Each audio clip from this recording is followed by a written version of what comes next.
என் அபூர்வமான அக்காவிற்கு. என் கனப்பொழுது செயலையும் செதுக்கிய சிற்பி அவள்.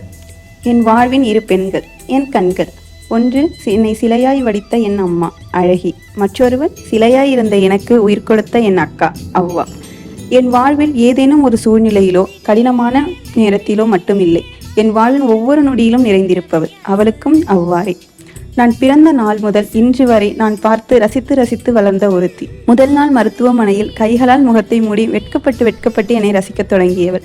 அன்று முதல் இன்று வரை என்னை ஒரு இளவரசி போல் பாவித்து எனக்கு அனைத்து உறவுமாய் இருந்து என்னை நேசிப்பவள். என் தங்கை எந்த இடத்திலும் தவறு செய்திருக்க மாட்டாள் என சூளுரைப்பவள். 1000 உறவுகளாய் அவள் எனக்கு இருந்தும் நான் அவளுக்கு தரும் இடம் அப்பா. ஆம், அவள் எனக்கு அப்பாதான். நான் செய்யும் ஒவ்வொரு விஷயத்தையும் அணுவாய் ரசிப்பவள். நானே முடியாது என்று கூறும் செயலை கூட உனக்கு வராமல் வேறு யாருக்கு வரும் என்று என்னை விட என்னை நம்புகிற 2 பேர், என் அழகு அம்மாவும் என் அக்காவும். வாழ்க்கையில் நான் எல்லாமே நல்லா போனா எப்படி? வாழ்க்கையில் ஒரு இடத்தில் நான் தேங்கிய பொழுது என்ன நடந்தால் என்ன, என் பிள்ளை சந்தோஷமாக இருந்தால் போதும், மற்றதை நான் பார்த்து கொள்கிறேன் என்று எனக்காக நின்றவள் அவள்தான் என் அப்பா. என் மீது எவ்வளவு நம்பிக்கை வைத்தாலும், எனக்காக எவ்வளவு செய்தாலும் ஒரு செயலை செய்து முடிக்க சொல்லி என்னை அழுத்தம் தராதவள். நான் அவசரத்தின் உச்சம், அவள் நிதானத்தின் உச்சம். இருவரும் சேர்ந்திருந்தால் உலகத்தில் ஏது அச்சம்? நீ எனக்கு அப்பாவாக இருந்த நாட்கள் அதிகம். நான் உனக்கு பிடித்ததை வாங்கித்தர ஏங்கிய நாட்கள் அதிகம். ஏதாவது ஒரு இடத்தில் உனக்கு தோன்றியிருக்கலாம் நான் உன்னிடம் உரிமையை எடுத்துக்கொள்ளவில்லை என்று. ஆனால் உண்மை, நான் உன்னை கஷ்டப்படுத்த விரும்பவில்லை. என் ஓவியம் உனக்கு ரொம்ப பிடிக்கும். ஆனால் என் முதல் ஓவியத்தின் தூரிகை என் நகமெனில் ஏடு உண்மேனே. என் கவிதைகள் இன்று நீ ரசிக்கலாம், ஆனால் நான் பார்த்து ரசித்த முதல் கவிதை நீ. என்றும் என் கண்களில் நிறைந்திருப்பவள். இன்று 1000 உணவுகளை நான் புதிதாக சுவைத்தாலும் உனக்கு 7 எனக்கு 3 என்ற வயதில் நான் வேண்டாம் என்று கூறிய தூதுவளை துவையலை நீ ஊட்டிவிட்டது இன்றும் என் நினைவில் இருக்கின்றது.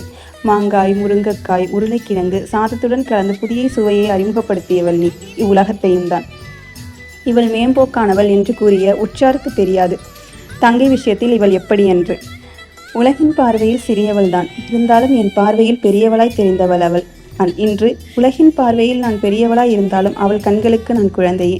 பெண்ணியம், சமத்துவம், சமூகம், அரசியல் இவற்றை பற்றி விவாதிப்பதில் உடனிருந்து கரித்து பருமாறுபவள். அடக்கமானவள் தான், ஆனால் அவளின் இளவரசியிடம் யாரேனும் நெருங்கினால் மட்டும் சிறுவயது முதலே காலணிகளை விட்டு எறிவது, மாடியில் இருந்து தள்ள முயற்சிப்பது, கண்களால் எரிப்பது, முடிந்தால் மண்டையை உடைப்பது போன்ற சில வன்முறைகளையும் இழுக்க தயங்காதவள். இங்கு குறிப்பிட்டு இருப்பவை எதுவும் கற்பனை அல்ல, ரொம்ப பாசம்தான். ஏன் மேலதான், அவ உயிரே நான் தான் தெரியுமா? இந்த பாடல் நம் அன்பை என்றுமே உலகிற்கு எடுத்துரைக்கும். இவ்வளவு சொன்னாலும் அவளும் மனதளவில் குழந்தையே, என்னையும் விட. அவளுக்கு நான் இல்லாமல் வாழ்வில் எதுவும் அசையாது.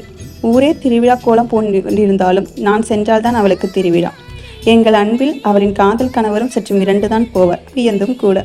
நீ மட்டும் எப்படி இவ்வளவு அழகா ஓவியம் வரைகிறாய், மருதாணி போடுகிறாய், கவிதை எழுதுற, சாரி கட்டுற, குக் பண்ற என்று கேட்டுட்டே அம்மாவை கூப்பிட்டு பாருமா இவளுக்கு மட்டும் எல்லாம் வருதுன்னு சினிக்கிட்டே சொல்லுவேன். ஐயோ, அவ்வளோ அழகா இருக்கும். நான் வாழ்வில் தடுமாறும் போதெல்லாம் எனக்கே நான் யார் என்பதை நினைவூட்டுபவள். நீ இதையெல்லாம் செய்திருக்க, இந்த வேலையை செய்ய முடியாதா என பட்டியலிடுபவள். வாழ்க்கையை நம்மளை சற்று பிரித்து வைத்தாலும் தொலைபேசியை நம் பிரிவை உணர்த்த அடுத்த நொடியே உன் வருகையால் என் முகத்தை ஆனந்தத்தில் சிவக்க வைப்பாய்.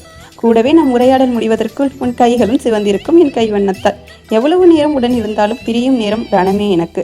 மிகவும் ஆர்வமாக காத்து கொண்டிருக்கிறேன். நீ எனக்கு எல்லாம் கொடுத்தது போல நான் உனக்கும் உன் நகலுக்கும் அனைத்துமானவளாய் இருக்க. நீ உன் பழைய சந்தோஷமான தங்கையை தேடுவது எனக்கு தெரிகிறது.